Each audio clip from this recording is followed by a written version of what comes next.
Check out carmarshal.com. The link is in the description. They help support us. Down. We are going to shoot you. Do you understand me? Yes, sir. Crawl towards me. Crawl towards me! Yes, sir. Don't go!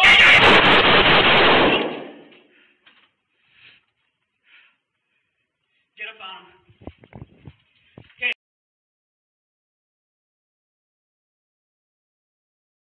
Philip Brailsford, how the police state made a Mormon missionary a cold-blooded killer. Philip Brailsford went from spreading love in the Mormon church to gunning down an unarmed innocent father of two for no reason. What happened?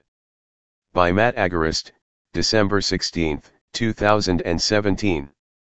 The Free Thought Project has been given photos and background on Philip Brailsford, the cop acquitted for murdering an unarmed innocent father of two, which paint a much different picture than a cold-blooded killer. Before Brailsford embarked on a career that would come to an end after he shot Daniel Shaver 5 times with his AR-15 inscribed with the words, "You're fucked," he would devote years of his life to helping others. In 2010, Brailsford, like many of the Mormon missionaries before him, would travel to Ecuador to help people and to spread his faith. Brailsford. In the above photo, a much younger and far more innocent Brailsford poses for a photo in Ecuador while on mission. Advertisement. In another photo, the elder Brailsford posed under a photo Jesus Christ with his fellow missionaries, carrying out his mission of spreading the word of God. Sadly, however, Brailsford, although he devoted a large portion of his life to spreading peace and love of God and helping others, he would return to the United States and kill an innocent father. What turned this man into this man? Brailsford. While TFTP will not pretend to have psychoanalyzed Philip Brailsford, this is not necessary to grasp the alarming trend among police that has been increasing over time. Policing in the United States metamorphosed drastically over the last few decades after the NDAA in 1990 allowed departments to obtain surplus military equipment free of charge. With the weapons and gear of war likewise came the warrior ethos. Though unprepared to handle accoutrements of the battlefield, hapless American police waged war on the very communities in their charge. An epidemic level of violence by law enforcement has since erupted. Read more. SWAT team raids unarmed man's home and kills him over 2 grams of pot. And the military-industrial complex is still making a killing, literally and figuratively, at taxpayer expense from the transformation of small-town police forces kitted out with Marine-issue camouflage and military-grade body armor, toting short-barreled assault rifles, and rolling around in armored vehicles into extensions of the military. Plain and simple, police are being trained to see the people they serve as the enemy. This mindset, coupled with the fact that officer safety is paramount above all other things including innocent children, has produced countless Philip Brailsfords. There are hundreds if not thousands of cops in departments across the country who are just like Philip Brailsford. They are taught, through rigorous training and years of propaganda, that a cop can do no wrong.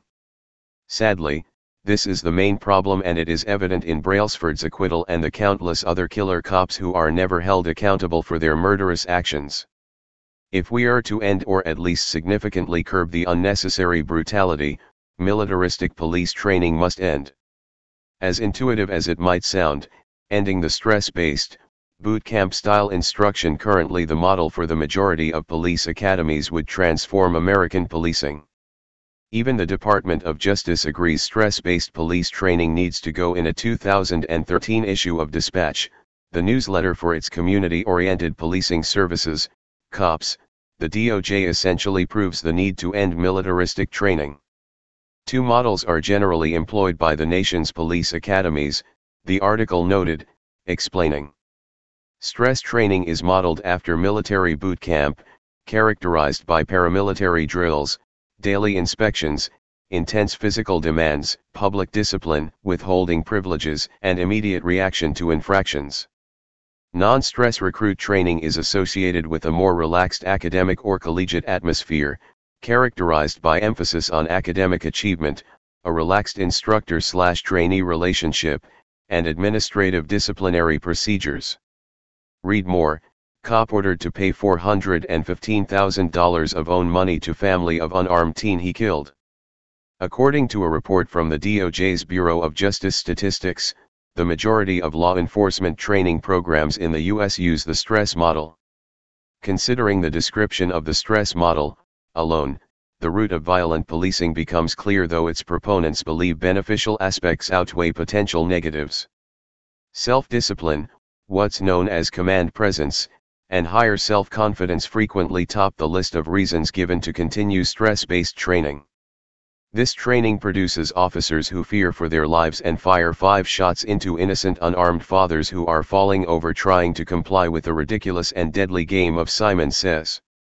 As TFTP has previously reported, the Salt Lake City PD saw this violent tendency and sought out to change it. They are now proud of their new de-escalation program, even offering officers incentives and awards for de-escalating encounters with citizens.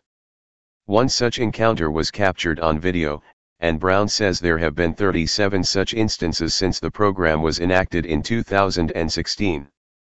Chief Brown stated, "The Salt Lake City Police Department is probably one of the leading agencies in the country as far as how we train and deploy and use these tactics to de-escalate and save lives."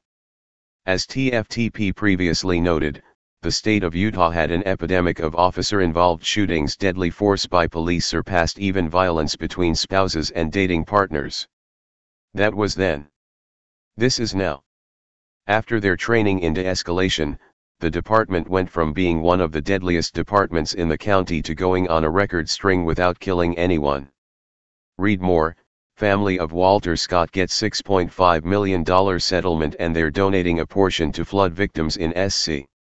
Until we realize that Philip Brailsford is not the exception but, instead, the rule, we will continue to see things get worse.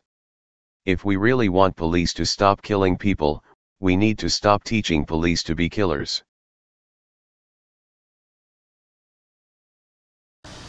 Hey Charlotte County, this is Charlotte County Cop Watch, and I wanted to explain what fair use is. You can use pieces of news articles if you're doing it for news reporting, you have commentary, and you're doing it for education purposes. So that's what fair use is, as you can see right here. Another reason why I wanted to make this video is to let you know I have just joined with Patreon. A nice thing with Patreon, I make no money on YouTube. They took the money away years ago, and so this is another way to give, and it's a nice thing too because you can give monthly. You can give $1, $5, $10, whatever. I do 4 to 5 hours a day on trying to wake the sheeple up on how corrupt it is and different ways that you can fight the corruption. So Patreon is a way that you can do it, and then of course the old way is still there. Donate to Charlotte County Cop Watch with PayPal or credit card.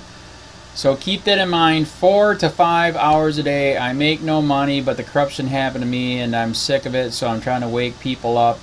But my wife would love it if if we could get some help out there. There's 47,000 subscribers. Just think if each one of you subscribers just gave let's say actually yes, $1 a month. 47,000 subscribers gave $1 a month.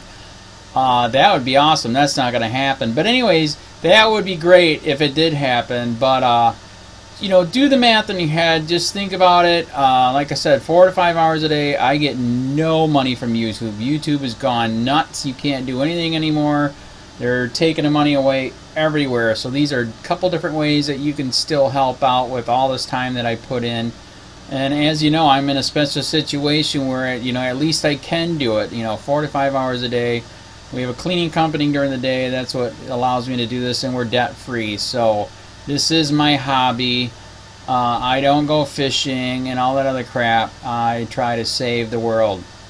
So help me out to make the wife happy, man. In fact, if you guys did give $1 a day, and there was 47,000 of you, and you did it, and each of you gave $1, and that was every month, oh my God, yes, I could quit. I could start suing them. Another idea too that we have is, if I got, you know, some funds, we could actually contact everyone that has been ticketed and or arrested and put in jail and start sending them postcards to let them know we're here, and to see if everything went all right, and if it didn't, find out their story. So we could even do more investigations and more lawsuits. Lawsuits take money. So just think about that. You know, 47,000 of you so far right now. You know, $1 a day. I mean, $1 a month on Patreon, or $5 a month Patreon, 10, 20, whatever. Just do the math in your head. Help out. This is a lot of work every single day. Thanks.